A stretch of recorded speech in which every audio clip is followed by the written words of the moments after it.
Welcome all to the Snail Trail 4x4 Outdoor Podcast. If you like going off-roading in Toyotas, wrenching on Toyotas, camping on Toyotas, I guess that works, and maybe making a little bit of fun at Toyotas, and of course, hearing about how fantastic drive slugs are in Toyotas, then this is the podcast for you. That's right, ladies and germs. My name is Tyler Larson with a silent U in case nobody knew.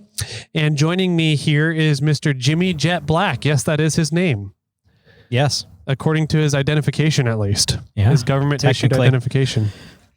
That is true. It's not your name according to your OnlyFans and your weekend ID. No, it's none of those names are even in there. Yeah. It's also not your name on our other podcast. Nope.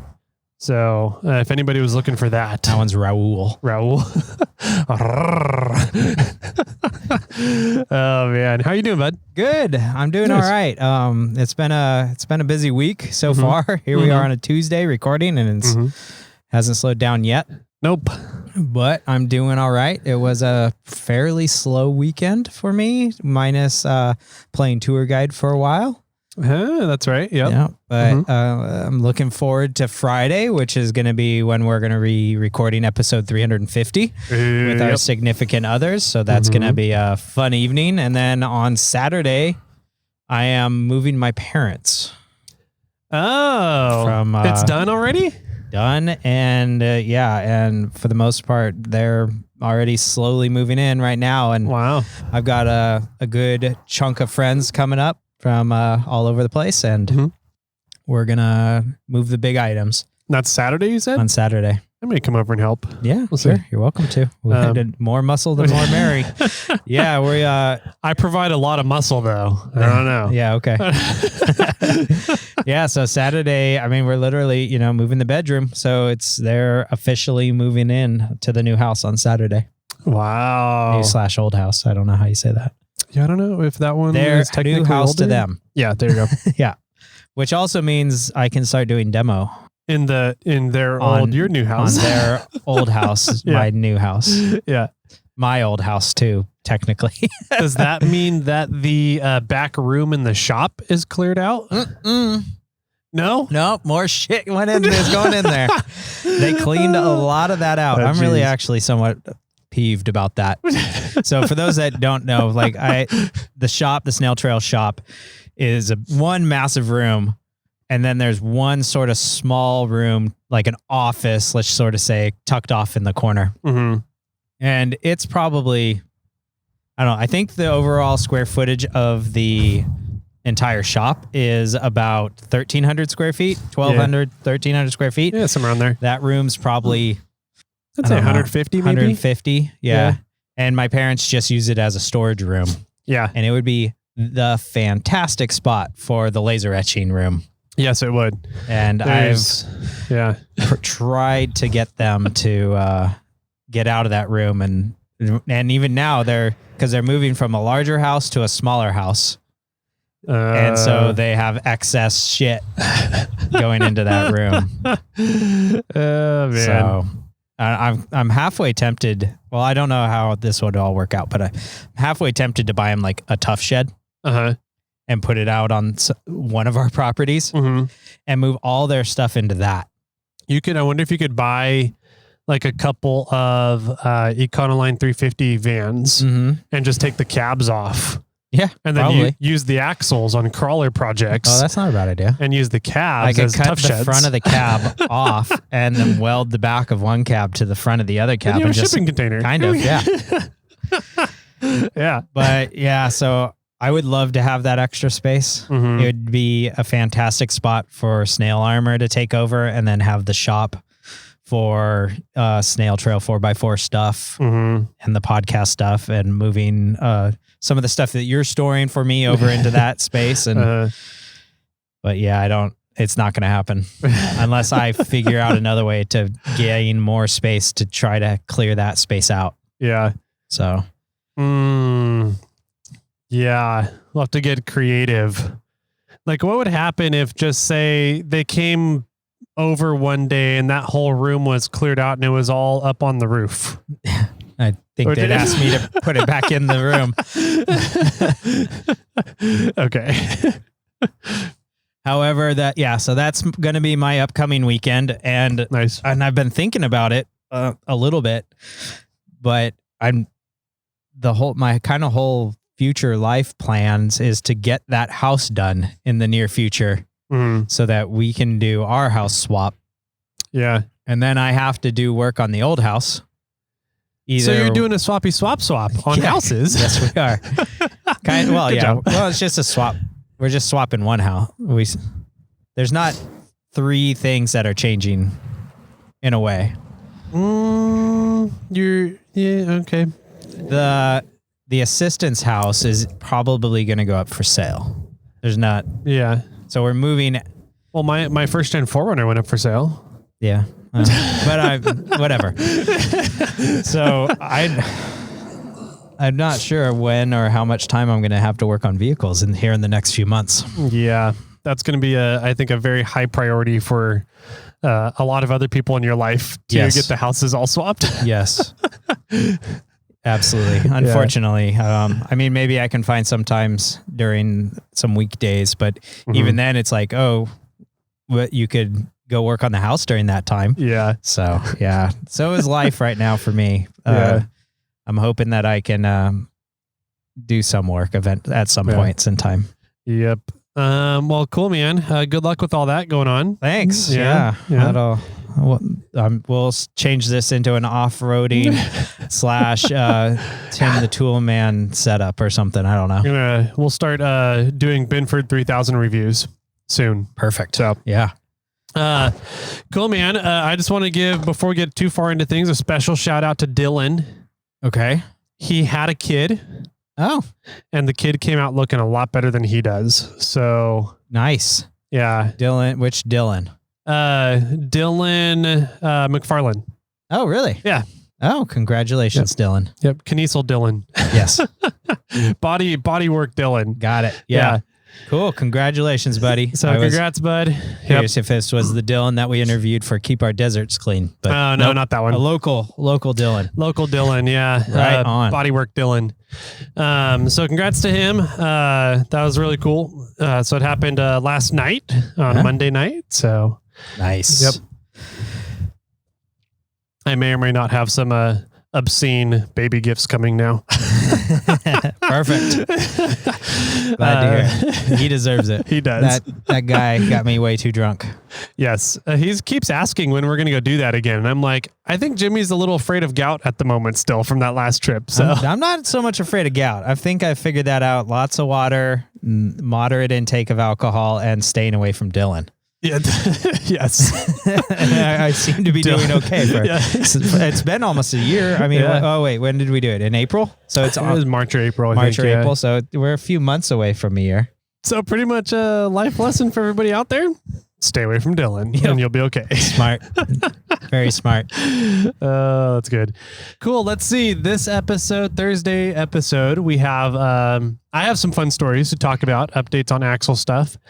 And then I did some other work this weekend in my abundance of cabin fever time. And we also have some FNGs and birthdays. Yep, we do have those. Did we announce the winners for the Yes, we did. Extreme Tire giveaways? Okay. It was Mayo and DeLuca. That's right. Yeah. Yep, we did talk about that. Okay. What else do we have on the docket for today then?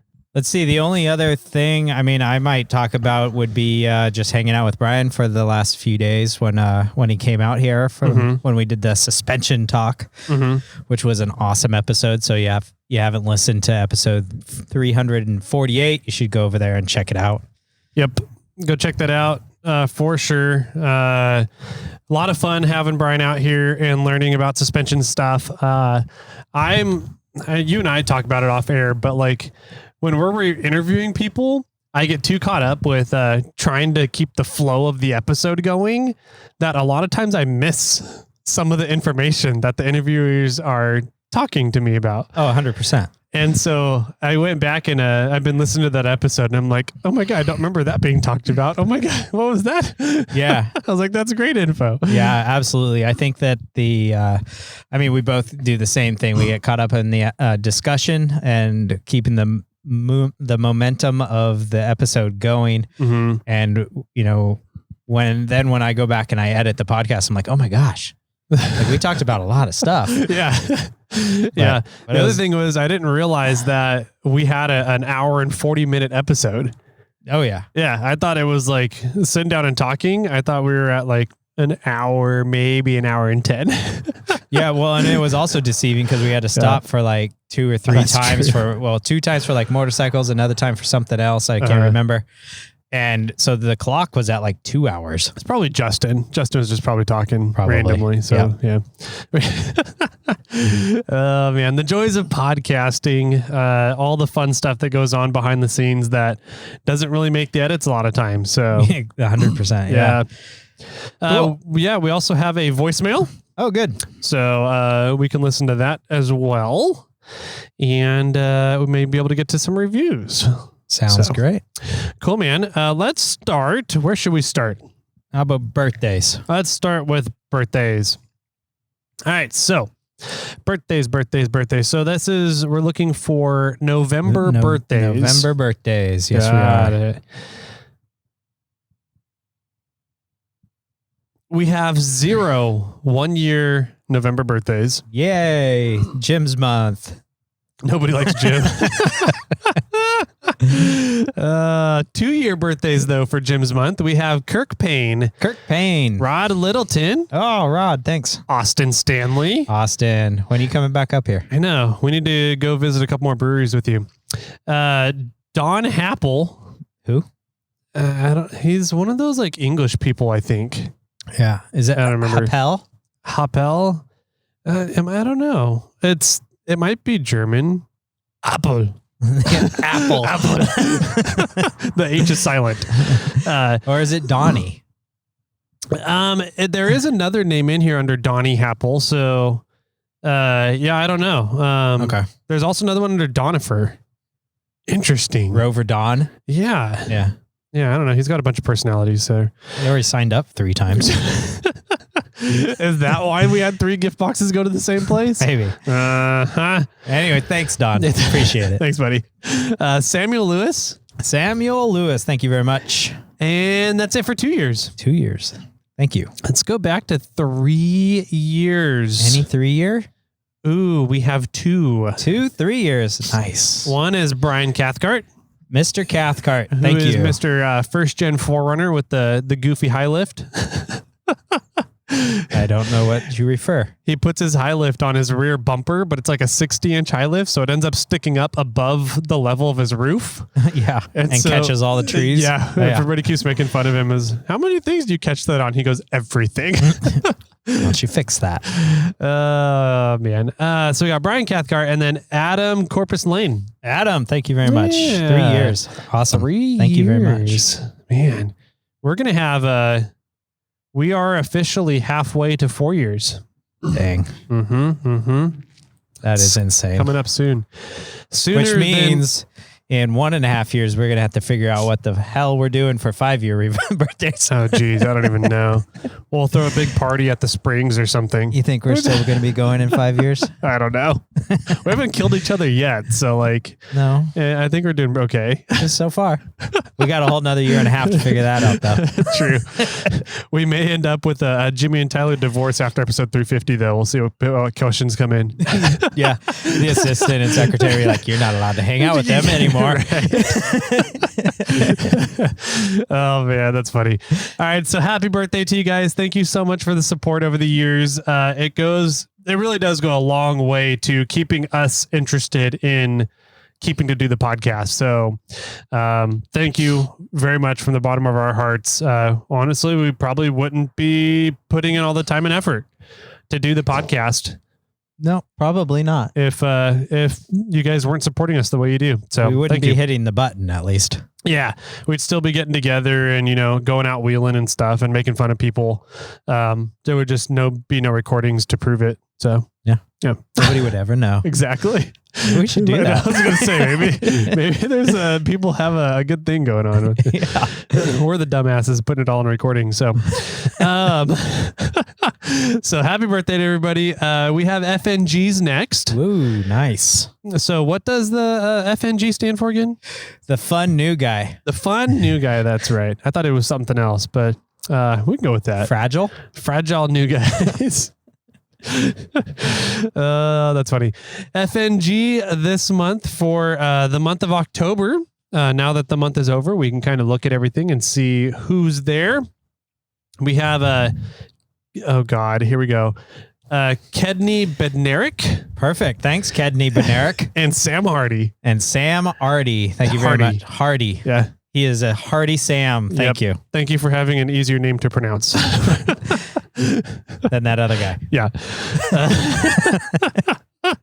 No, thank you to both you guys very much for supporting the podcast and everybody else out there. So, and Sam's name isn't Sam on Facebook. It isn't? No, because did you have to track that down? I did have to figure that out. Is that like another Debbie Poole? Maybe. We had a Hardy message us or ask to get invited into the Snail Trail 4x4 Snail Squad form on or Snail Squad. What do you call that? It's not a forum. Group. The group. The Facebook group. The Facebook. Okay. Group. Yep. Yeah, that's what I was looking for. So we had a Hardy request an invite to the Snail Squad Facebook group. Okay. But the name wasn't Sam.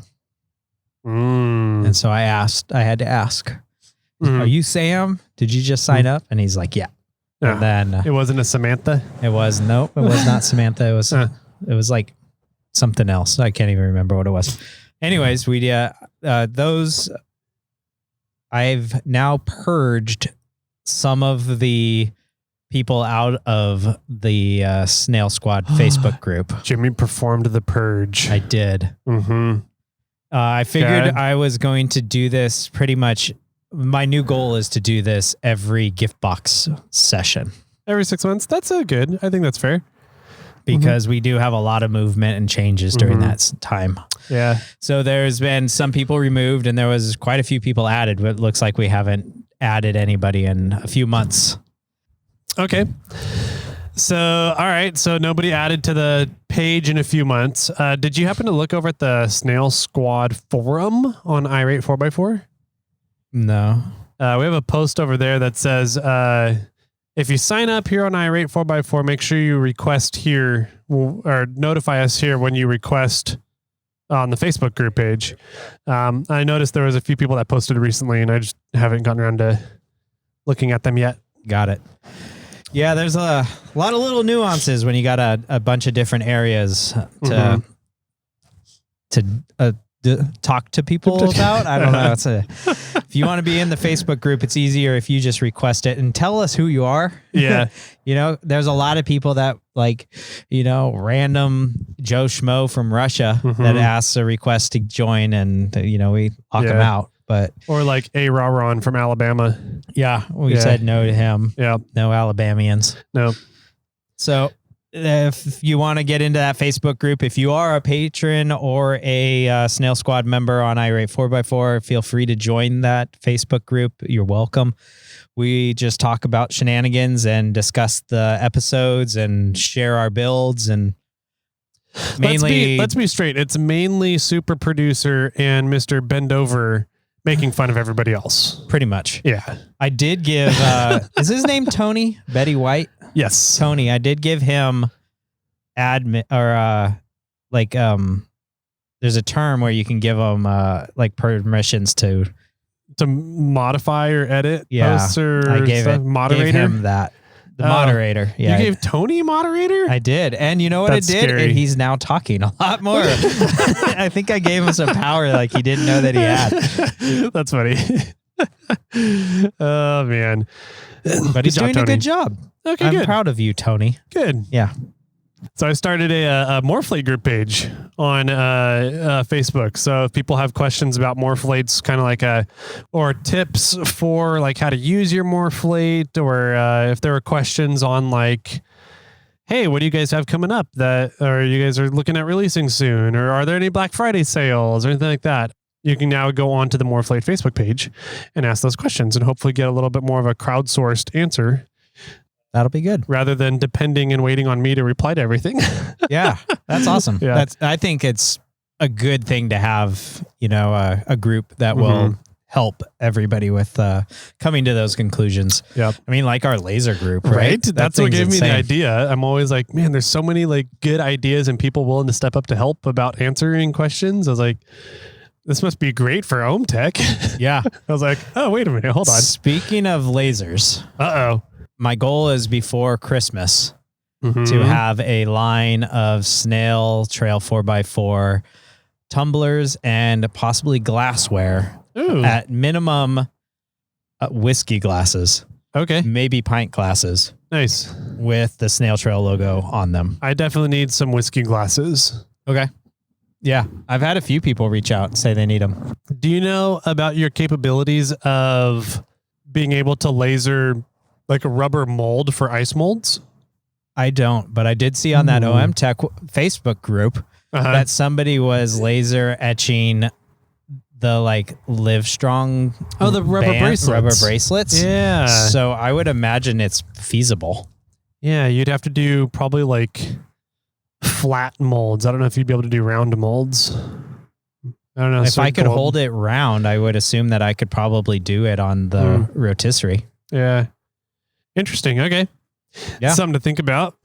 You want to get a Snail Trail 4x4 ice mold? I think that'd be badass. That would be pretty cool. Create a little snail ices. Yeah. Ice cubes, snail ice cubes. When we were in Legoland, we bought a Lego brick ice mold. Oh, that's fun. That was pretty cool. But you can't build anything because the top is flat. Oh. And the bottoms have the indents. But you get to pour Legos in your drink. So that's kind of cool. Nice. But yeah, so I'm testing out. I officially tested out and I have it in front of us, the pint glass. And then I'm going to do whiskey glasses, pint glasses, and then I think 30 ounce, maybe 24 ounce, maybe 30 ounce, like tumblers or coffee cups of some without a handle. For the rotary that I bought can't deal with a handle, unfortunately. Yeah. So maybe if Tyler ever does decide to do these himself, he gets the Chuck style, so then we can do handle versions. But maybe Lee has the Chuck style. I don't know which one Lee has. I don't know. However, we got in the very near future, we're gonna have some drinkware for everybody out there. Nice. That's cool. Yeah. Yeah. I love playing around with the laser. I think it's super cool. Some of the stuff you can do with it. I just don't have the time to devote into creating new stuff with it. Oh, I get it. That's my big problem. I was like, man, I have a bunch of ideas I'd like to do, but I just don't have time to do them with everything else going on. Yes. So I understand. Yeah. Anyways, let's see here. What else do we got here today? We got a voicemail. Yeah, let's do that. Do a voicemail. I did not think that it would be that easy to find that token. My apologies. I've got better spots, but I just couldn't. I just was so hooked on getting it on that tower. My fault. My apologies. Is that it? That's it. Yeah. Is that father, daddy, or I can't remember this guy. His name is like emails like father, daddy, or something like that. Interesting. He's one of our SoCal token hiders. Central Cal token hiders. He's from the Fresno area, and he hid a token up on Bald Mountain, up on the tower. Yeah. Like on between like one of the girders and the roof line. Oh. And it was found within like 5 days. Yeah. But there are a lot of people that go out to that event. There is. That's a very popular place for people to go. So Bald Lookout. So yeah, somebody found that one. I did have a message that somebody went to the SoCal location and searched, but could not find it. Was that the tunnel one? Shh. Oh. I was like, because I got a message too, but I don't know if we had the same message or not. It was that one, but yes, I said I'd need to. So whenever I send a token out to somebody that's hiding tokens, I ask that they get the geolocation, the numbers, lat and long. I also ask them to take a close-up photo, a medium photo, and a far away photo of where the token is hid, so that if I ever need to go back or we send somebody else back to double check if a token's there, I can kind of lead them to exactly where it's hidden. So I was going to pull up the geolocation on a map and then view the photos and see if they relate to each other. But it sounds like the guy that messaged me said he searched for about a half an hour, him and his girlfriend, and could not find the token. Yeah. So I say kudos to you, Father Daddy, for a good hiding spot. Yeah. Because that's what we want. That's nice. At least that's what I strive for. Yeah. I mean, I want people searching for months. This is really just a game for Jimmy to sit back and have an evil laugh. Yes. Is really what it comes down to. The waterfall one person has found it, one of them, and the other one's still hiding. The other one's still at large. I need to go. It's actually covered in snow now, huh? Probably, yep. Yep. Oh, well. Well, next season. That one's been there for a solid year. Yeah. If not longer. Yeah. Speaking of time frame, we just, the Moab ones, all the ones we hid in Moab, none of them have been found yet. And they just went live out on Irate 4x4 on the public forum this month. So I think last week. The ones from our Moab trip the most recent year. Correct. This year. The ones from the previous year haven't been found either. Right. So there's quite a few out in Moab if anybody's heading out that way. Mm-hmm. What, like 5 or 6? More. I think I launched 5. I thought we had 3 the year before. So between 8 and 9, somewhere around there. Cool. Yeah, I did have somebody asking me questions about it and how we were doing it. And, but it's I think it's fun. I think I'm having a good time. It's causing me to go out and explore more in different areas. And it's also going to enable you guys to go out and explore and go different areas so that you can try and find these tokens for where places we've been or friends of ours have been to some extent. Yep. So cool stuff. Let's see. What else do we got going on? Yeah, do you want to do a few reviews and so we can continue to move ourselves forward? Yeah. I did try to leave that website up the entire time since we did reviews last, but my computer restarted itself and did an update. Oh, sorry. Bummer. However, we are doing reviews and we are giving away a swag pack at 450 reviews. And Tyler will tell us here soon how many reviews that we are currently at. And the swag pack is just a random assortment of stuff that we find within the shop, within the Morphlate warehouse, within stickers or shirts or hats or maybe a tool, just a whole bunch of random stuff that we throw together. And on the 500th review, we're going to give away a winch. So keep those reviews coming in. Post those reviews. It really helps us get promoted on the whole algorithm thing on iTunes and everywhere else that you leave a review. But we're only looking at the iTunes reviews. So if you want to get entered for the winch, you have to post it on iTunes. You can also enter more than once. You can enter as many times as you can if you can figure out a way to do it. Yep. 100%. So cool stuff. We have 434 right now. Almost there. Getting close. And if you're a 6-string trucker, say hey to us sometime, huh? Yeah, right. All right. So we have up here the next few in line. This one's from DWS Kevin. What up, Kevin? It says, review, great podcast, top of my list for favorite podcasts. Love to hear what you guys are up to. I've listened since the High Sierra days. Wow. Dang. I don't even have a Toyota. What? I'm a Jeep Willys guy. Maybe that's awesome. Maybe there's an FJ40 in my future. Did he say that? He did. Ooh. I'm glad we're bringing people over to the light side. Yes, dark side. Light side. Thanks, Kevin. Hey, man, I would have a Willys. Those things are legit. They're so cool. They're just little tractors, man. Awesome. That's what's funny about them. A Willys truck. Yeah, those are pretty cool. Mm-hmm. Like an FJ45, Kevin. Mm-hmm. I want a Scout. I want a Stout. A Scout. No, Stout. No, I want a Scout. I want a Stout. I don't care what you want. Well, why are you saying what you want? Because I care what I want. You want an International? Yeah. That right there's an International pointed out at Clifford. The 7.3 liter diesel is an International motor. Oh, yeah, I didn't know the 7.3 was a International motor. That makes sense. Ford can't make their own stuff, so. Ooh, burn. They can't even make fucking Broncos right now. Right. Assholes.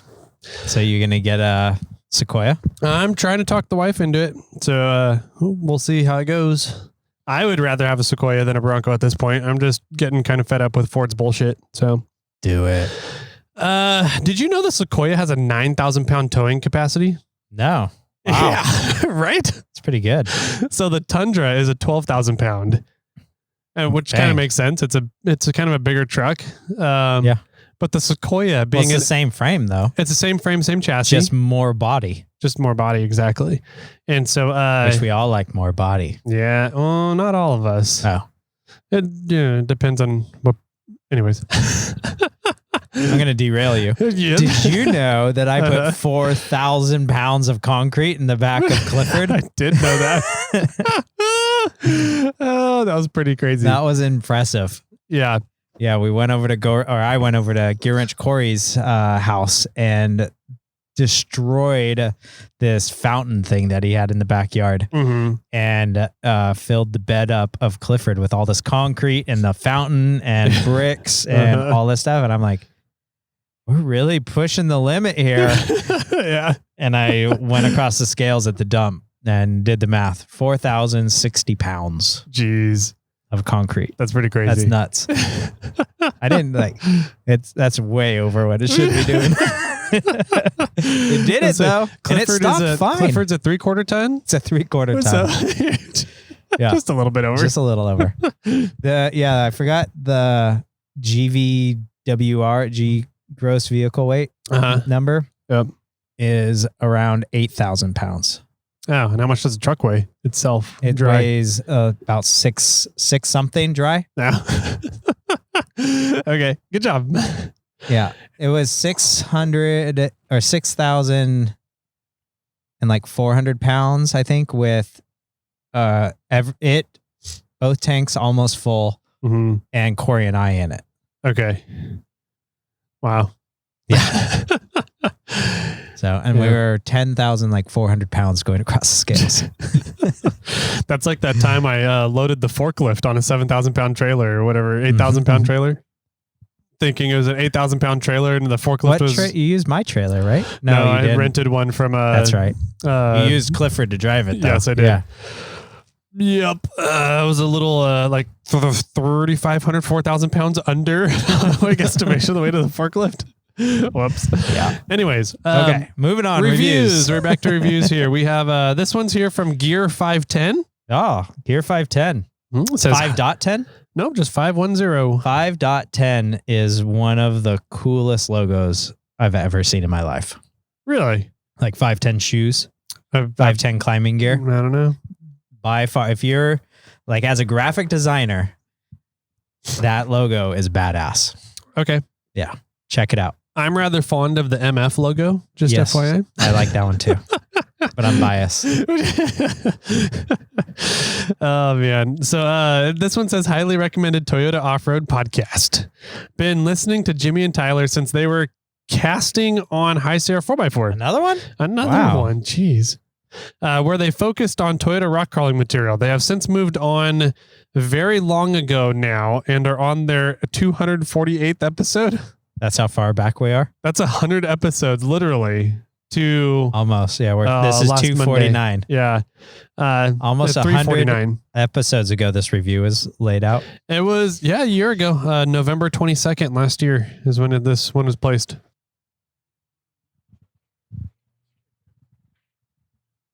Took me a while to write a review, but I recommend this podcast to any type of off-roader, whether they rock crawl, overland, pre-run, etc.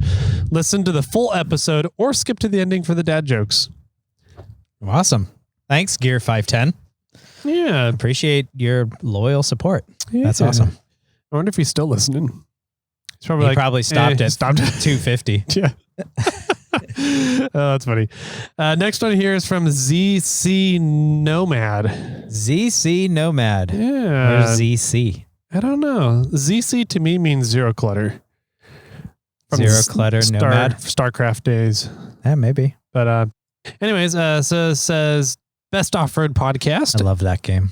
StarCraft? Yeah. Yeah. That was a good game. I was top 3 in the world at one point. Wow. For that map, zero clutter. Oh. 3 versus 3, zero clutter. Nah. Anyways. My buddy Charles was ranked in the world, but for StarCraft 2. I never got into StarCraft 2. Oh, yeah? Yeah. He was so good. Man, we would play like 4v4, and I sucked so bad he was able to do really well and send me troops At the same time. so that we could continue to win the game. But I loved that. It was a good game. Mm-hmm. He would tell me things. We'd be all on a voice thing and we'd all be talking. He's like, Jimmy, build starships. I'm like, okay, sure. I need to build a port first. He's like, you haven't built that yet? I'm like, no. That's funny. Anyway, ZC Clutter. So ZC Nomad. Oh, Nomad. Yep. And Clutter. As a Mississippian, I love hearing about wheeling in the west side of the country. Love the Toyota and general off-roading content. Also one of my favorite podcasts for when I was studying for my ham license. And who does not need another winch? Am I right? I don't. Yeah, you don't need another winch. I got 2 on the shelf. Use any of your winches. What? Why do you need them? I seriously have no idea. Just go out with friends. Just go that out with have friends winches. that have winches. Yeah. Well, even when you go out with friends that have winches, the winches don't pull you out. No. You hook up Bobcat, and Bobcat's like, "Fuck this." Yep. We're getting out of here. Jeep towing me out? No. No, I don't think so. I'm gonna solve all the problems and figure it out myself. Oh man. And last one for today is from Jeff Daig. Says, "Love the listen. If you like off-roading in Nissans, I mean Toyotas, great show. Jimmy and Tyler are easy to listen to. Good tech, good guest, good inspiration for more wheeling." Nice. Thanks. Did he really say Nissans and just kidding? Or just okay. He did. You didn't put that in. I did not. Okay. Said if you like off-roading in Nissans, JK. I mean Toyotas. Got it. Yeah. All right. So he's a Nissan guy. Some weirdo. I don't know. Hey, if you're in the Sac area, I want to model a tailgate after a Nissan. So get in contact with me. Yeah, there's I don't know which one he has. If he has a Frontier or what he's got going on. Probably has like a 1982 box Nissan truck. Yeah, because nobody has the other ones. Right. Oh man, love it, love the camaraderie. So that'll do it for today on reviews. How was tour guiding, being tour guide Jimmy? Oh, it was fun. Brian and I got along very well. He flew in on Friday morning and we didn't do our podcast until Saturday at like 1. Yeah, Saturday afternoon, midday on Saturday. And then he flew out Sunday morning. Okay. So there was a good chunk of time when like he would either 1, figure out something to do in the area, 2, sit in a hotel room being bored, or kind of 3, I ask him to come over and hang out and we just go off and do random shenanigans. And so I told him, hey, I'm quite busy on Friday. I've got these things going, but you're welcome to hang out with me. And he was like, sounds good. Okay. And I was like, sweet. So first I had to change the oil in the assistant's CRV. Okay. The dash was saying negative miles. Oh, okay. Which I've never seen before. So I was quite impressed with her. And that's just a very basic, simple job. This time I remembered to change the oil filter. I forgot to do that last time. But don't tell her. But when I bought the oil, I didn't buy an oil filter and she was kind of questioning me. You're like, no, it's fine. Yeah. So he came over, we started talking trucks. In the middle of us talking trucks, every once in a while, I was like, hey, I got to go, I need to start draining the oil. And then, hey, I need to pull the oil filter off. And then, like, hey, I got to plug it and pour more oil in. And, hey, I'm going to run it for a little bit and check the level, blah, blah, blah. So eventually I got the rig done. And the assistant was hanging out around the house. She was at her in-laws, my parents. And she came over like pretty much right at the last minute. And I was like, yeah, your car, I've got to, screw the cap on and it's done. Nice. And so the 710 cap? Huh? The 710 cap? Yes, exactly. Okay. 710. Thank you. Yeah. I was like, wait, what? The 710 cap. And then that's an old high Sierra 4x4 joke. Oh, is it? Yeah. Okay. And so she took off. And then Brian and I went, first we went up to Trail Standard Offroad. Okay. They make 4Runner parts. They make 4Runner bumpers, 4Runner rock sliders. They make some hitch receiver, like, what do you call those things? That instead of using the ball to do toe point recovery, they make a hitch receiver adapter so you can... Oh, for like a hitch receiver clevis? Yeah, kind of. They make those.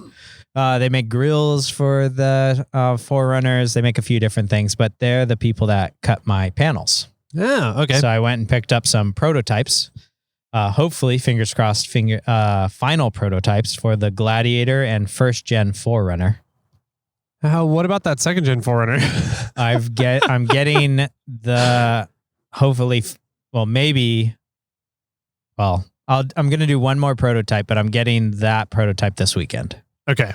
And my final prototypes could be finished products, but I'm just getting a one-off. Okay. So if it's good, I'm good. I'm going ahead, but yeah, that one's, I'm picking that up this weekend and on Friday. And I need to do a test fit, and I have Sean's tailgate still at my warehouse or my shop, so I can do that pretty quick. And then hopefully that one will be up and running, and I'll start those. I don't know if I'm going to, even if the Gladiator. So I'm getting the Gladiator and the first gen Tundra or Tacoma. Excuse me, first gen 4Runner. Okay. Those are the official final, hopefully panels that I need to test out.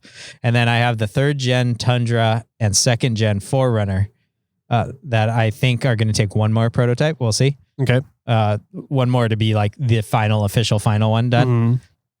But I don't know if I'm going to do any of them before the end of the year. I think I'm going to, because it's just close timing for the holiday seasons and everything going on. I think it's just going to be hard to get anything out before the end of the year. Okay. However, that said, I'm going to be working with Stellar Built, and we're going to try to get the FJ80, 100, and 200 series out pretty quick. Nice. Okay. And I have, hopefully, the first gen, second gen, Gladiator, and third gen, first gen, second gen 4Runner, Gladiator, and Tundra. All those panels will be out next year. Nice. Yeah. Sweet. So that'll be really nice. And then I need to expand into first gen tacos, I think, is going to be one of the next ones. Okay. So, and I've got access to one of those, so that shouldn't be too bad. And I should probably go over there and do it ASAP while it's not moving around. It's sitting in somebody's backyard. So, but yeah, so we went up there, picked up the prototypes. Brian and Travis talked for a little while because Brian designs cool things and Travis builds cool things. Yeah. And so they talked about the shop a little bit and talked about business and was looking at how to maybe possibly partner up. So that might be kind of fun in the future. That'd be neat. Yeah. After that, before we went there, we went to Auburn Ale House. Okay. And had burgers and some burgers and beer. Uh-huh. And then after we went to Trail Standard Offroad, we went up to Moonrakers. Oh, that's a good place. And I had a beer, and I think Brian only had one at that point. And then after that, we went to a gentleman's house up in Auburn, and I bought a truck part. Okay. A T-case adapter. Okay. For dual cases. Uh-huh. Because I have two top shifting T-cases in my shop. And I'm like, well, I might as well just throw them together. Yeah. Maybe I'll make I want to make a very in-depth video is my goal. Okay. Like, here's how to do everything. Here's every single step with good video shots on how to fit all this together or align this all up. Nice. Yeah, because I've had people comment on my video, which is really sort of a time lapse of setting it all up. about, hey, this is great, but I need more information. Yeah. Is more or less what they say. Yep. So I'm thinking about making a like step-by-step video on it. Okay. Which will be lengthy because there's a lot of little steps, but I think it'll be very beneficial. Yep. And let's see, after that, we went to Monk's Cellar and we had dinner. And do you need to rebuild one of the T cases too? Or like the rear case that you're going to use? Are you going to rebuild the whole thing, or do you already have one that's rebuilt, ready to go? You just need to video how to put it together with the adapter. No, one of them's torn apart right now, and I'm probably considering putting it somewhat back together just for the video sake. But one of those is going to have a 4.7. I want a 4.7 put in it. Okay. So one of them is going to be torn apart. Gotcha. Why, you got an extra T case laying around too? Well, I have that one that I got that has the stripped holes that needs the helicoils. Mm-hmm. I was going to tear the whole thing apart and completely rebuild it, put in new bearings and everything, because the T case that I rebuilt right before Moab this year, it's leaking gear oil again, and I'm pretty sure it's because of when my drive shaft came off and destroyed everything. Yeah. So I wanted to rebuild the spare T case I have now, just kind of go through the whole thing, put all new bearings in it, because I didn't rebuild that one. I got it from the person. He said it was good to go. I threw it under the rig, and other than the two stripped bolts, the two stripped holes, it was good to go for them. Remember from what I used it for, but right. Yeah. Well, I mean, if I'm in the mix of it, it's not that much more to fix another one. Yeah. Regardless. So anyway, for dinner, we went to Monk's Cellar, which is my local watering hole where I'm my whiskey club. Mm-hmm. And we got old fashions, and Brian was like, this is the best old fashioned I've ever had. I was like, yes, it's super good. Nice. And I was starting to explain to him how they do it. And he was convinced that they put like orange juice in it. And I was like, no, they just sort of twist the rind over it and let the aromatics of the, oil from the orange peel go everywhere. And it just tastes like it or smells like it and tricks your senses or whatever. So, but I was I had a very small window because the assistant and the mini assistant and I were supposed to go to a play that night. Since the mini assistant likes theater, they were doing a teen/adult show of Romeo and Juliet at the same place where the mini assistant does theater. So I had to leave very abruptly. Like I asked the server when he showed up, I was like, hey, is the kitchen moving fast today? Like I only have like maybe 30 minutes somewhere in there to get food and get out of here. Yeah. And he's like, no, they're moving quick. I'll put it in as a rush job. I was like, cool. Nice. I got like 5 minutes or maybe 7 minutes when the food showed up. And so I plowed through my food and I said, hey, Brian, all right, you cool with covering the tab? I'll get it tomorrow. And he said, yeah, I'll get it. I was like, all right, I got to run. And so I ran across the street and went to the theater. So the next day, we met up here and at the warehouse, recorded. Yep. And then I pretty much told the story on the episode, but afterwards we went to Burgers and Brew, had some food. Then we went out to Locked Barrel, which has the largest whiskey collection, I think, at least in Sacramento, if not Northern California. It's impressive for sure. It's really nice, and had a drink there, and then pretty much departed after that and went our own ways. So nice. Yeah, it was a good time. It was, like I said before, it was a lot of fun hanging out with Brian. It was great to get to know him away from a phone or Instagram. Yeah. Hang out with him in person and discuss trucks and talk about everything going on. So you didn't take him to the train museum? No. The car museum? No. The Gold Rush brothel? No. Man. I had considered taking him to that downtown Old Town area just because it's sort of unique and it's from Gold Rush era, still wooden sidewalks and the auto museum. But I was looking at the time after we finished recording, and the auto museum was only open to 5, and I think we were done at 4. So I was kind of like, meh. Yeah.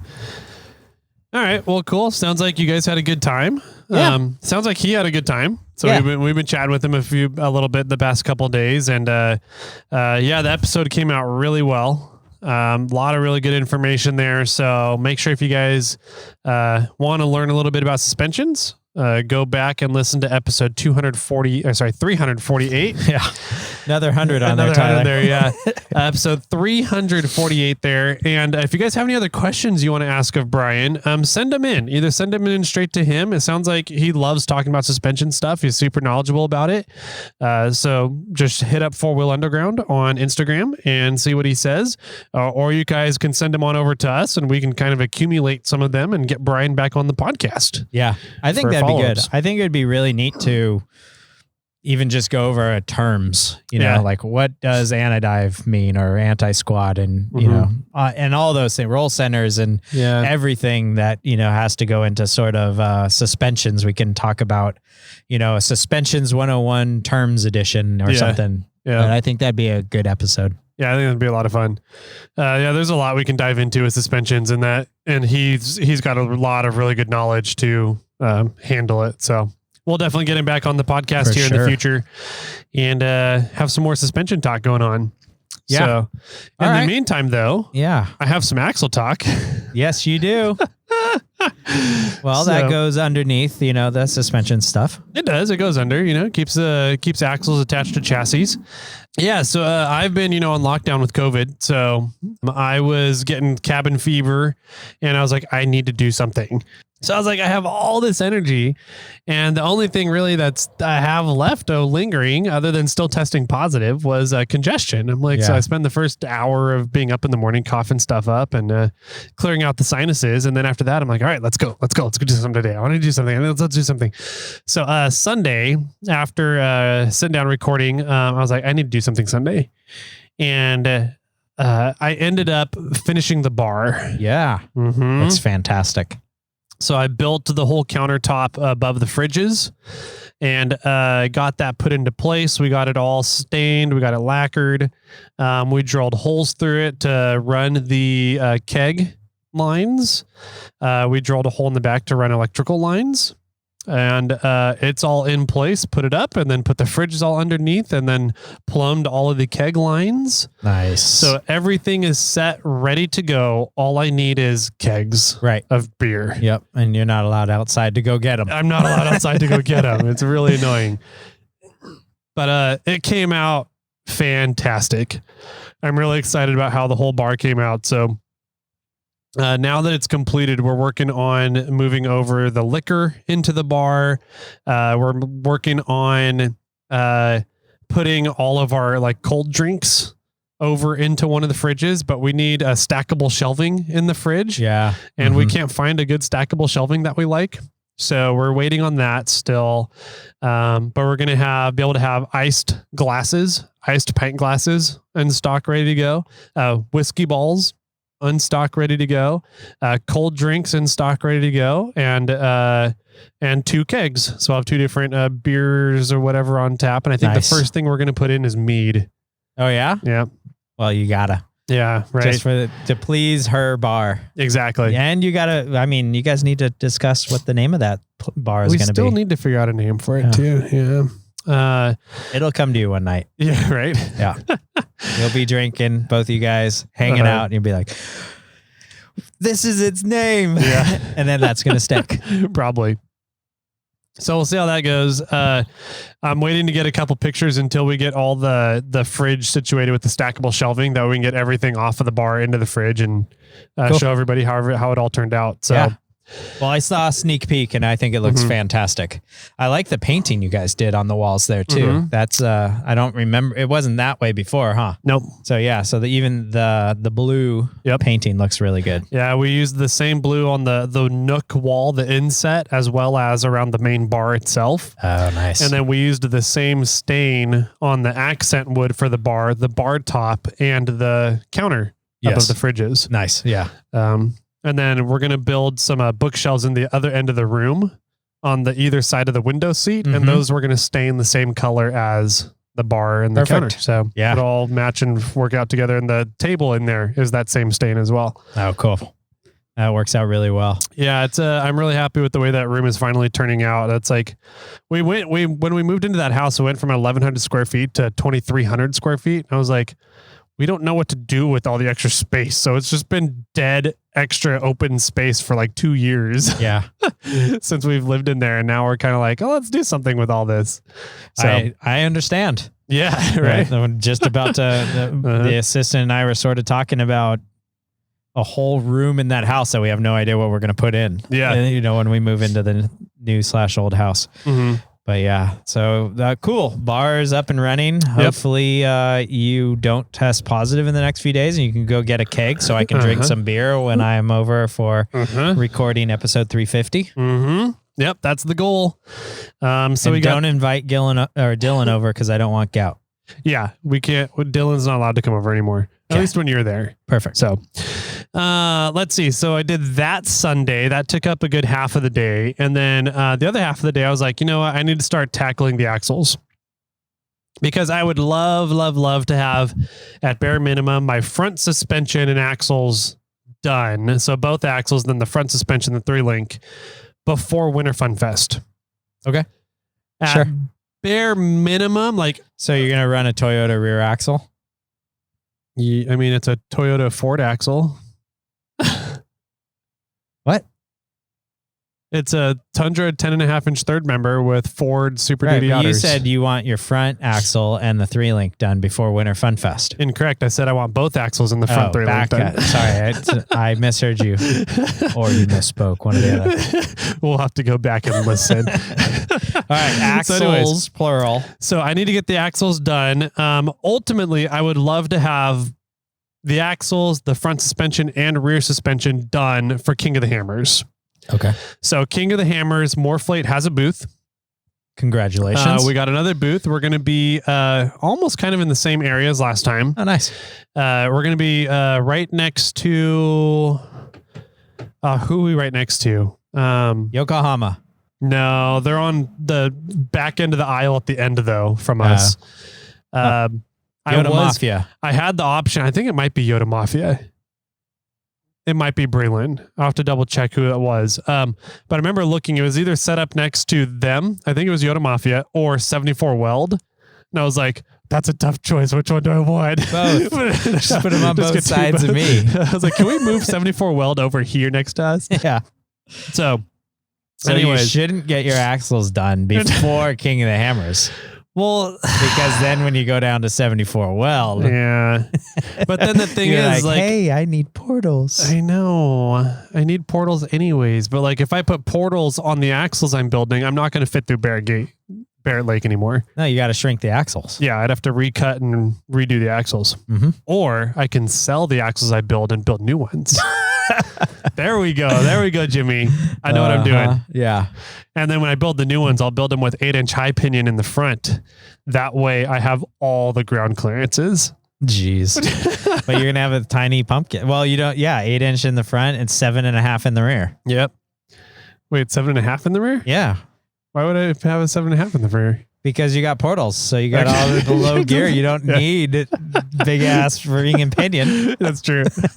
Yeah, I got an extra 2.2 to 1 essentially. Yeah, you can get one of those 2-wheel drive 90s Toyota 7.5-inch ring gears. I'll put an IFS clamshell in the rear and make a solid axle out of it. That'd be so funky. 7.5-inch. Jesus. Clamshell. Ugh. Anyways, so I was like, I need to get moving on these axles, right? Okay. So my plan was I had all the parts now. I got the drive flange kit for the rear in from East Coast Gear Supply. And I decided, I was like, okay, let's put it all together and figure out how to make the measurements and cut this. So I'm sitting there. The big trick is you need to find a reference point on the third member that is in the same location on the axle housing. So you have a reference point from the third member as you're measuring. Once you put your axle shaft in the third member, put the unit bearing on the end. Right. You can take the measurement of what your WMS is, or where the axle tube ends on that setup, so that you can then transfer that measurement over to the housing. Correct, because you're building your axles with axle shafts, so you have to assemble an exterior of the housing to figure out where to cut. Yep. So you're assembling it outside, all the parts together, then figuring out what that distance is, then using that distance marker that you made for yourself and applying that to the housing. Yep. And then marking the housing from there. Exactly. Yeah. So, turns out the 10.5-inch third member, the bolt holes that hold it to the axle housing at 3 and 9 o'clock are perfectly vertical of each other. Oh, that's nice. They share the same center line, perfectly vertical of each other across the center line of the axle housing, all the way across, laterally across it, right? So I was like, perfect. So I can find the center line of those two holes on the third member and measure from that out with the axle shaft. And then on the housing, I can take the center line of those two holes and measure out on the tube. Correct. So I was like, perfect. We can do that. That took me a while to find the reference point. Sure. Yeah. Once I found it, I was like, cool, we can lay everything out and do it. So I laid everything out. And then once I had it all laid out, I had everything marked, I had all my measurements done. I figured out what I think the measurement cut should be. And then I was like, I only want to do this once. I don't want to have to redo this. Sure. And so I was like, how can I check with some other really smart people to figure out if I'm doing this correctly? Phone a friend. Phone a friend through Instagram. Oh, okay. And I saw those videos. Yep. Yeah. And so I was like, well, let's just make some stories and kind of show everybody what I'm doing and how I'm doing it, and see if people, the really smart people, the people smarter than me, concur that that's the way it should be done. Or at least that the way I'm doing it is going to give me the correct measurements I need. Got it. Okay. And so I did it. And for the most part, everybody said, yes. Yep. Everything sounds right. That's the way you could do it. The couple people said I was taking an extra step. I don't need to take the axle shaft out and put it on the workbench and then measure from there to the flange surface. But I don't trust my eyes to read the tape measure that far away from the axle shaft and the reference line. So okay. That's why I moved the axle shaft over and added an extra step. One person caught a problem. Really? One person out of everybody that replied. I probably had 30 to 40 replies. Good for them. Yeah. Who was it? Do you want to shout him out? Hussman. Yeah. Good for Hussman. Yep. So what was it? He said, it looks like he goes, yes, the way you're measuring it will give you the right number. However, be careful about the number you came up with, because it doesn't look like your axle shaft is seated properly in your drive slug. Oh. And I was like, okay, let's talk about this a little bit more. So I called Hussman, and we ended up talking and sending some pictures back and forth. And turns out, so when you put together the 05 and up unit bearings, there's, the bearing cap that goes over everything to keep everything clean inside. And then there's a plastic or Delrin spacer. Okay. To go from the cap to then hold the drive slug in place inside the unit bearing.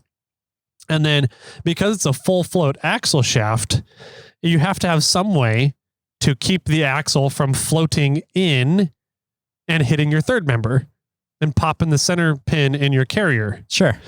So typically the way that's done is through snap rings, right? There's some Toyota like Burfields that will use a bolt on the end. And what you can do is the Zerk fitting for the gun drilled grease fittings. You can take that out and put a bolt in with a washer instead. Sure. To keep the axle from moving, right? The washer keeps the axle from sliding into the spindle. Makes sense. Yeah. And so looking at my axle shafts, I was like, well, yeah, I have a snap ring groove on there. But when I put the drive slug on, the drive slug covers the snap ring groove on the axle shaft. So it wasn't pushed in all the way? That was what I thought. So I was like, well, maybe I don't have it pushed in all the way. And so I tried to push the slug further down the splines of the axle shaft. Yeah. And it wouldn't go anymore. Okay. And I kind of got the slug stuck on the axle shaft for a second and had to pull out a hammer and hit it off. So I was like, well, that's interesting. So I guess I have to use a bolt in the end of the there was a hole in the end of the axle shaft. So I was like, maybe that's what I'm supposed to be doing then. I'm supposed to use the bolt and the washer method instead of the snap ring method. Okay. So I go to try and use my thread checkers to figure out what the thread pitch is of the hole. And nothing was threading in. I was like, what's going on? So I kind of cleaned out the hole a little bit because I had a little bit of grease in from the previous owner. And I'm looking at it and I'm like, this isn't threaded at all. Huh. So I'm like, all right, where does that leave me here? I have an axle shaft that the drive slug kit that I have from East Coast Gear Supply, which uses the Brannick drive slugs, doesn't fit on the axle shaft. It's not the correct, and it's only like longer than it needs to be by 3/16 quarter of an inch. Like if I was able to cut or shave off 3/16 a quarter of an inch off of that drive slug, then the snap ring groove would appear and I could use the snap ring groove. But I'm like, I could probably do that. Yeah. So I've got a couple options here. One, I could try and drill and tap the hole that's in the end of the axle shaft so that I can put a threaded bolt in there and put a washer on. But it's 300M. I'm like, I don't know if I trust myself to drill and tap 300M with the tools that I have. And if I fuck it up, that's $1,200 down the drain. Yeah. Okay. So, or you just have a hole that's effed up. well, yeah, if I mess up the axle shaft though, Yeah. I mean, If it cracks. or something, I don't know what would happen, trying to drill or tap it. But if I mess up the axle shaft, that's $1,200. Yeah. Then you could go to smaller. Then I can go to stock length shafts and not have to worry about spares or anything because I can just go to any auto parts store and grab them whenever I need them. Yeah. Anyways, which is appealing to me, but at the same time, yeah, I don't know. Anyways, I'm like, that's option one, drill and tap the axle shaft. Option number two is cut or trim down, mill down, turn down the drive slug, 3/16 quarter of an inch, something like that. So I get access to the snap ring groove. And the third option is to take the axle shaft to somebody who can elongate the splines long enough so the slug can slide down another 3/16 quarter of an inch or whatever and show the snap ring groove. Interesting. Okay. So I was like, all right, so those are my three options. So I shot another video kind of explaining that problem. And I had a lot of really good feedback about it. Most people are just saying, turn down the drive slug. The drive slugs are $50-$70 a piece. So that's if you mess one of those up, it doesn't hurt like a $1,200 axle shaft does. Sure. Right. So just turn down the drive slug. One person said, it looks like you got the wrong part. And here's why. So he showed me a link to Brannick's website for the 05 and up 35 spline Super Duty drive slugs. Oh, before I get to this, I called RCV and I was like, what's going on here, guys? Is this a normal thing? Like, what do you guys normally tell your customers to do in this situation? And they're like, well, I'm not sure what's going on with your drive flange kit. I would just recommend to buy our drive flange kit. And I was like, okay, I didn't realize you guys had one. I guess it kind of makes sense you would, but all right, sure. I'll, whatever. Let's do it. And he goes, all right, so let me be right back. Let me look up the part number. And he comes back and he goes, so we don't have a 35 spline drive flange kit. And I was like, what? Yeah. I was like, isn't that a pretty commonly used thing? He goes, not in the 05 and up unit bearings. He goes, most people that do 05 and up unit bearings are doing 40 or 47 spline. Interesting. And I was like, oh, so I'm the weirdo that's staying with tiny little 35 spline axles, apparently. We've known this for a while now. Yes, we have. So anyways, I was like, well, okay, here's the situation then. What would you guys do? And they're like, honestly, we would just turn down the drive slug. I was like, okay. So then I put out the video to Instagram and a lot of good responses. Pretty much everybody was in agreement, just turn it down. Some people were like, oh, go respline the shaft and all this other. I'm like, that's like my least favorite option is to go and take a shaft in to respline it or elongate the splines. I'm like, I'd rather try and drill and tap it first. But anyways, one person sent me a link to Brannick's website, and Brannick has 35 spline drive flange kits on their website that uses a different drive slug than the one I got, which is Brannick drive slugs from East Coast Gear Supply. Okay. And I was like, hold on. He goes, yeah, it looks like you have different drive slugs than what Brannick sells in their 35 spline drive flange kit. I was like, you're totally right. So on my drive slug, there's the exterior splines are for the unit bearing, right? Yeah. They go 1.5 inches, let's say. Sure. And then there's another like 3/8 of an inch section that doesn't have any splines for the unit bearing on the exterior, but has splines on the inside for the axle shaft, 35 splines. Got it. And the drive slugs that are on Brannick's website doesn't have that 3/8 inch section on it. So how does it attach to the axle shaft? The splines go through the whole thing, the full 1.5 inches. Okay. You have 1.5 inches of splines, but mine has 1.5 inches plus 1 3/8 or 3/8 of an inch. So 1 inch and 7/8. And are we talking diameter here? Radius? Length Width. of the drive slug. Length of the drive slug. Your width would essentially be like your diameter, I believe. Okay. So if width is diameter, length, if you sat this down on a table, we're talking about height. Correct. Okay. Yep. It's the measurement at which the axle shaft goes through the drive slug. Okay. So which would be height if you set it down flat on a table. Yeah. Yeah. So I think if I was considering that in the application, I would consider it a width, like the amount of the penetration that the axle shaft goes into the drive slug. Yes. Is 1 inch and 3/8. Distance of penetration is 1.5 inches plus 3/8. So 1 inch and 7/8. Yes. Whereas the Brannick one on their website looks like it's just 1.5 inches. And okay. Yeah. So I called East Coast Gear Supply. Yeah. And I was going to say like, you should call Brannick. Right. I've called Brannick before and they don't answer their phones and it takes them 4 days to answer emails. Apparently Brannick has great customer service if you're a sponsored racer. If you're just a random peasant, they don't give a fuck about you. Yes. Okay. I called East Coast Gear Supply and I was like, hey guys, did you send me the right part? And they're like, I don't know. Did we? And I was like, well, here. So I sent them an email with pictures of everything and I haven't heard back yet. Oh, okay. So we're still waiting to see if, can you, in the meantime, you should email Brannick and say, can you get me the, whatever we want to call it, width, height, or length of that part? Yeah. And then you can confirm that they maybe even have it on their website for all I know, but then you can confirm that it might work in your application. Yeah. Yeah. So that's where I'm at. I still can't cut the WMS because I don't have the axle shaft properly seated in the unit bearing and drive slugs.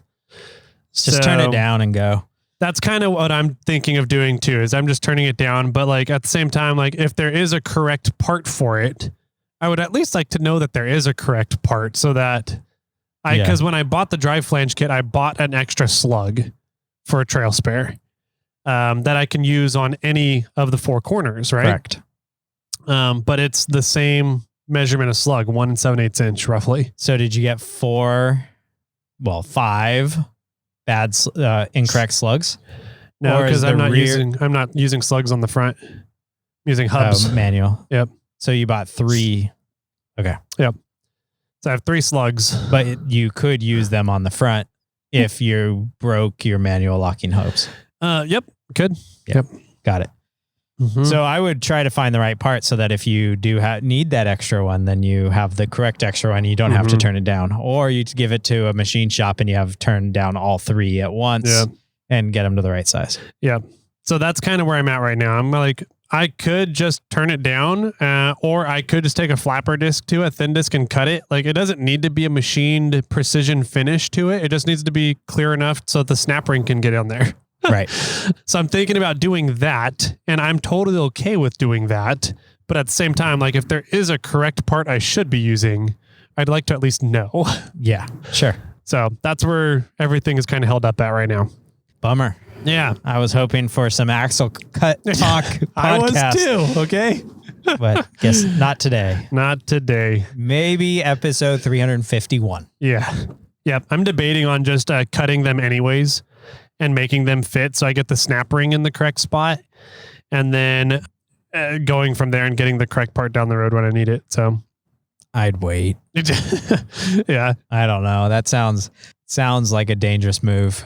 If you cut it and you go, oh, I need to pull it out a hair, and now you've already cut it. Mm-hmm. I don't know. Yeah.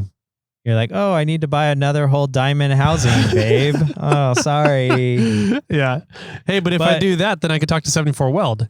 Yeah. To get there support. you go. To see if we get support. Yeah, or you'd be like, anybody want a, slightly modified diamond housing for a 10.5? Right.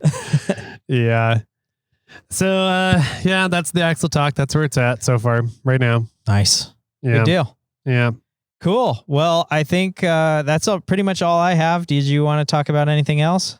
Nope, that's all I got. I do need to get over. I just found out Reed is located in Concord. Did you know that? No. Not Reed Bendix, but Reed the Brian? Super Kingpin.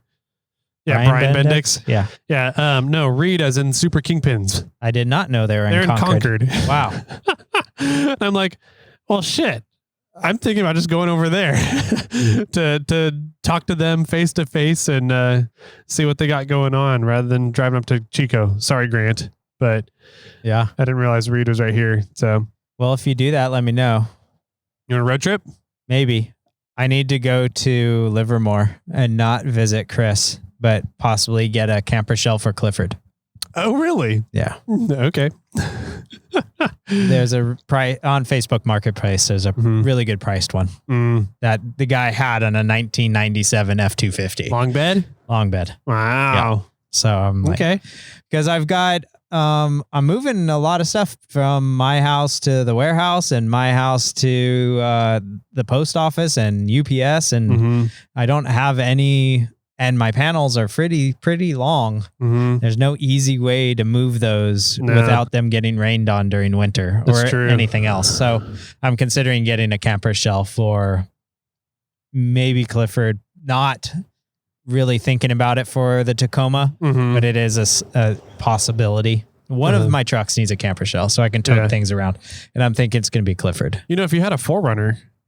If I had a 4Runner, I'd have a seat permanently down.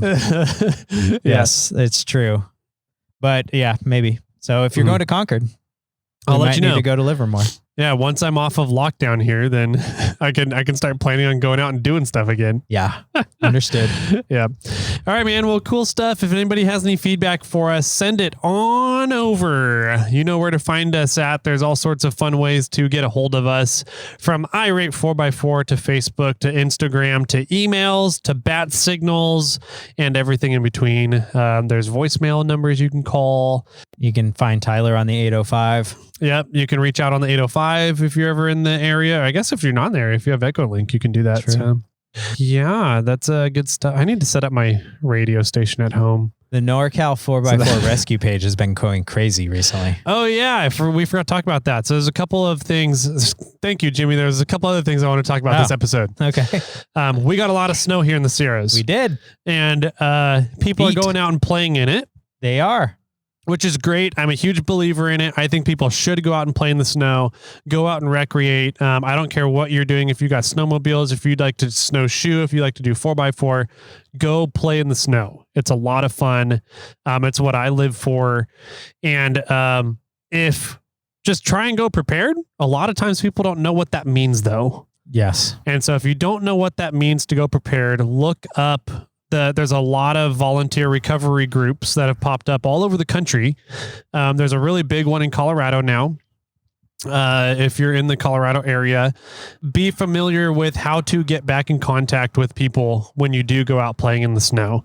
Human beings are not adept and evolved to survive in the snow typically for extended amounts of time. So make sure that you are taking warm clothing and a spare clothing whenever you go. And we may have to do another getting ready for winter episode here. Episode 144. Perfect. There we go. And 164. So episode 144 was Are You Ready for Snow Wheeling? Episode 164 was How to 4x4 in the Snow Like a Boss. Sweet.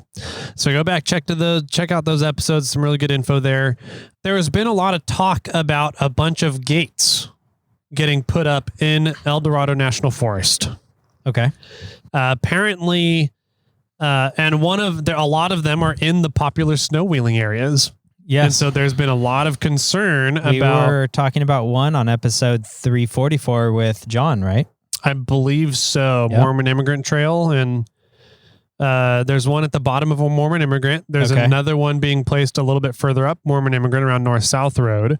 There's one being placed at Wrights Lake Road. That was the one I think we were talking about. And then there's another one at the Wrights Intertie Road that goes from Wrights Lake over to Icehouse Reservoir. Okay. And there's another one for the Icehouse Reservoir Road, the camping area. And there's another one going up Icehouse Road. Oh, pretty much from that 4-way intersection. really? Okay. Yeah. Which there's more. The Forest Service has implemented 27 new gates this year. Wow. And I finally got word from a few different people with the Forest Service that have said those gates are not being planned to be used, quote unquote. Okay. They are for emergency only. And the reason why they put them up was because when the Caldor fire and the Mosquito fire came through El Dorado County and El Dorado Forest, they found out that they had no way to close off areas from the public so that the emergency responders could get in and do their jobs safely. Understood. Okay. So they put in for a bunch of funding and got it all to put up 27 new gates so that they can help control public access to areas when state of emergencies are declared. Got it. So right now, she said they have absolutely no plans to implement them due to recreational or seasonal closures or anything like that. And their goal is to keep it that way. And so I'm still not very trustworthy that they're going to keep their word on that, but that is the official word right now. At least probably this season. At least for this season. They did say that the new motor vehicle use maps, which will tell essentially the new travel management plans for seasonal closures, are going to be redone, and the new ones are coming out spring 2023. Okay. To which I asked if there was any plans to change any of the travel management plans, change any of the routes. And if they do change any of the routes, is there going to be opportunity for public comment on those changes? And their response was? She hasn't replied yet. Oh. This lady takes like a month to reply to emails. It's really annoying. She probably gets as many as you do on the Snail Trail 4x4 email. Probably. Touche. Get out of here. No, so anyways, that's the update on the gates. The other update that I wanted to get to, I meant to get during the SEMA episode. Oh. So while I was walking around, Reed and I decided to go over and check out the EV section. Yes. Of SEMA. And there was a camping trailer out there with an induction stove on it. Nice. And so I kind of like talked to the owner. I was like, hey, have you done actual tests on the electrical efficiency of induction stove versus infrared versus coils versus propane? And he goes, yeah, we did. Induction heats up water way quicker. And I was like, okay, I agree. Have you done have you actually cooked a full meal and seen what the power draw is with these things? And he goes, no, we haven't. And so I was like, okay, so here's what I have found, and what a buddy of mine has done some real life testing with a power draw, an ammeter, to figure everything out. And we found out that induction will cook liquid stuff a lot quicker, but it is far less electrically efficient when you are cooking like meats or anything. Okay. So it depends on what kind of meals you're cooking, right, as to whether or not infrared or induction is going to be a better choice to conserve your batteries, whatever electricity you have. And he goes, that can't be true. He goes, I want to argue with you, but I don't have the data to back anything up. I was like, do some research. Yeah. I was like, this is what we found. And I just wanted to tell. And so we ended up going back and forth for a long time, talking about different electrical stuff and what they're doing with their trailers. And they're like, I was like, yeah, I'm building my own trailer. I was curious, how much power are you guys using? And we got into all that. he's like, yeah, we're trying to get away from propane usage on the trailer. And I was like, that's what I'm trying to do. And I was like, I'm actually trying to do that because I host on a podcast. And while my co-host was out at Overland Expo, Arizona, he talked with somebody from a company that was building trailers that was like, we want to get away from propane. And I was like, that's a genius idea. And so I'm trying to build my trailer that same way now. And I was like, I can't remember the name of the company. And then all of a sudden I looked up and it was Campworks. Was it? Yes. It was the same company. It was the brother. So you interviewed one of the brothers? Yeah. The other brother was there at SEMA that I was talking to. Oh, that's funny. And so once I was like, oh my God, Campworks, that's the company. And so we made this big connection and we laughed about it for a while. They have made some massive upgrades to their entire, they redid the entire electrical system on those trailers. Well, should get him back on. Yes. So he said that he's actually driving, they got to borrow the electric VW SUV. Okay. It's essentially like a Tiguan, but it's full EV. Nice. He got to borrow that to go to SEMA and then drive around for a while. And he said he has to drop it back off in San Francisco. Oh. So I was like, well, you're going to be driving right through us. I was like, let me know when you're coming through. And we need to get you back on the podcast in the studio to talk about all these really cool updates you've done. Yes. They've completely redone the entire, everything's on CAN bus now for the entire trailer, and you can control the entire trailer from a tablet. Awesome. It's pretty freaking rad what they did. So anyways, once I figured that out, I ended up sitting there for like an hour and a half talking with him and his lead electrical guy. Okay. Cool. It was a lot of fun talking with Thomas. So nice. I don't know why I spaced on that during the SEMA episode, but I was like, we need to come back and tell you about that. Yeah. That's awesome. Yeah. There was a lot of fun talking to them at Overland Expo West and to know that they're pushing the limits still. They're still pushing the limits. It's really cool to see to hear what you talked with them about. And then was that a year and a half, 2 years later? Jeez. When was that? Was that It was 2021 Expo West. So yeah, about a year and a half then. Yeah. So a year and a half later, the massive change and updates they've done to the Campworks trailers. So pretty cool stuff. I'm hoping I'm going to reach out to him and see if we can make sure that he does stop in on his way through. And it wasn't just like, he asked us, but I don't think he really means us to come in. Yeah, no. Or driving through. Let's get it. Anyway, so I wanted to give that update as well. Sweet. So those are my two updates, the gates and Campworks. Awesome. Yep. Sounds good. I'm excited for that. And if you have any questions for us, we kind of ran over it already, but make sure to email us, Jimmy or Tyler at Snail Trail 4x4. You can find me on Instagram, Snail Trail 4x4, or Tyler at 4x4 Toyota Tyler. So cool. That's all I got. That's all you got. That's all we got. Hopefully you guys enjoy what we got, and we'll keep doing this here. Remember, you guys have one more day to get in questions for the Google form for episode 350. We're going to be recording the episode tomorrow from when you're listening to this. If you listen on Thursday when it releases, it's going to be a lot of fun. I'm really looking forward to the episode. So, Jimmy, Jet Black, do you have any final words for everybody? You stole mine, so I had to quickly try to figure one out. But did you hear that Stellar Built is it now a official installer of Go Fast campers? GFCs, I did see that. That's awesome. And with that, my friends, keep crawling.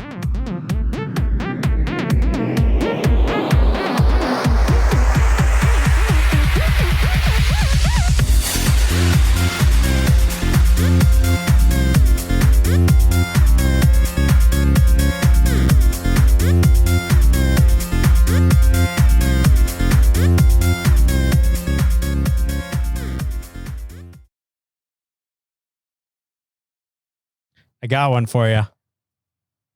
Okay.